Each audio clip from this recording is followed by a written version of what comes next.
According to Frédéric Chopin and his family, Chopin was born on March 1st, 1810. However, his baptismal certificate written several weeks after his birth lists his birth date as February 22nd.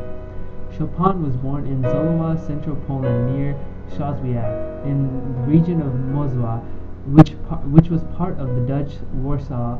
He was born in Mikhail Nicholas Chopin, a Polonized Frenchman, and his Polish mother, Telka Justina.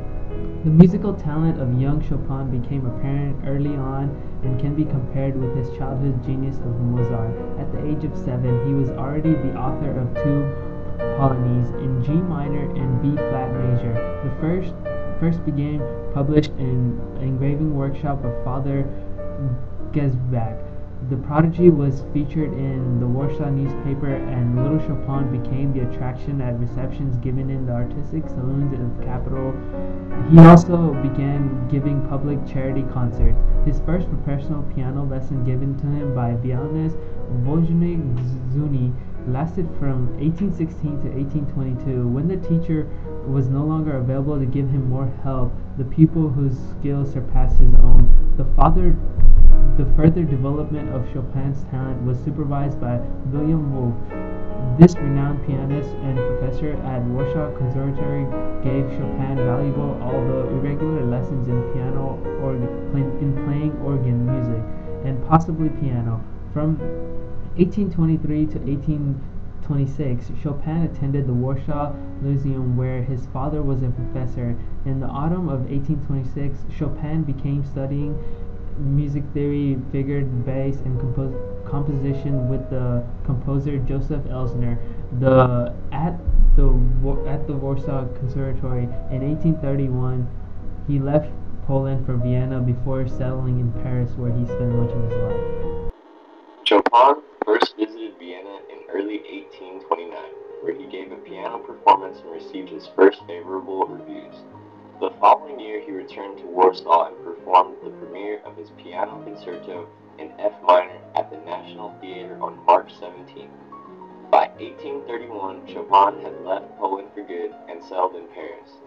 He began work on his first Scherzey and ballads, as well as the first book of etudes. It is also at this time that he began his lifelong struggle with tuberculosis. The early and mid-1830s in Paris were a productive time for the composer. He completed several of his most famous works and performed regular concerts to rave reviews. By 1838, Chopin had become a famous figure in Paris. Among his closest friends were opera composer Vincent Bellini and a painter Eugene Delacroix. He was also friends with composers Hector Berlioz, Franz Liszt, and Robert Schumann. And although at times he was critical of their music, Chopin dedicated some of his own compositions to them. In 1836, Chopin was secretly engaged to a 17-year-old Polish girl named Maria Wodzinska. The engagement was later called off. In that same year, at a party hosted by Countess Marie d'Agoult, Chopin met the novelist Amandine Aurore Lucille Dupin, better known by her pseudonym as George Sand. Sand's correspondence suggests that Chopin was asexual, that is, that he had no inclination to have sexual relations with anyone, male or female. Even so, his relationship with Sand lasted for 10 years until they parted after arguments over Sand's children. A notable episode in their time together was a turbulent and miserable winter on Majorca, from 1838 to 1839. Living in unheated peasant huts in the then abandoned and equally cold Vallehermosa monastery. Chopin would also later complain of having to go great lengths to obtain a piano from Paris and of the difficulty of moving it uphill to the monastery. Chopin reflected much of the mood of this desperate time in his 24 preludes, the majority of which were written in Majorca. The weather had such a serious impact on Chopin's health and his chronic lung disease that he and George Sand were compelled to return to Paris to save his life. He survived, but never recovered from his bout. By the 1840s, Chopin's health was rapidly deteriorating. By 1849, most of his major works were completed, and Chopin concentrated on mazurkas and nocturnes. His last work was a mazurka in F minor. Chopin died officially of tuberculosis in 1849, although there is some speculation that he may have had another disease such as cystic fibrosis or emphysema, due in part to autopsy findings, seemingly inconsistent with the initial diagnosis. He had a terror of being buried alive and asked to be cut open to make sure he was dead. He had requested that Mozart's Requiem be sung at his funeral, held at the Church of the Madeleine. The Requiem has major parts for female singers, but the Madeleine had never permitted female singers in its choir. The funeral was delayed for almost 2 weeks while the matter raged, the church finally relenting and granting Chopin's final wish.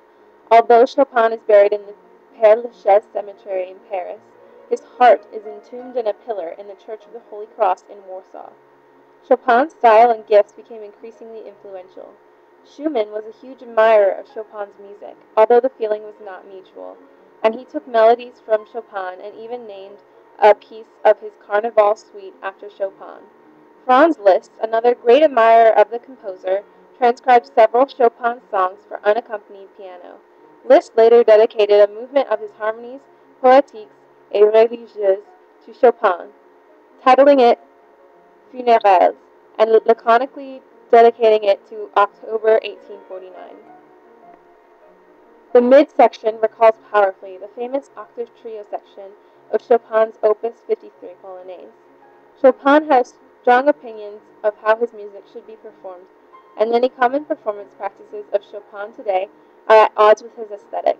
Arguably, some of the best records of Chopin include those by Kozlowski, Friedman, Cortot, Rubinstein, Malkuzniki, Jasness, Magaloff, Poloni, and Zimmerman. Chopin performed his own works in concert halls, but most often in his salon for friends. Only later in life, as his disease progressed, did Chopin give up public performance altogether.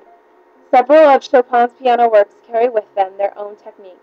His preludes, Op. 28, and etudes, Op. 10 and 25, rapidly become standard works. They also become influential, inspiring both Liszt's transcendental etudes and Schumann's symphonic etudes. Chopin's music is still played today in many famous movies and TV shows, including The Avengers, Space Jam, The Simpsons, SpongeBob SquarePants,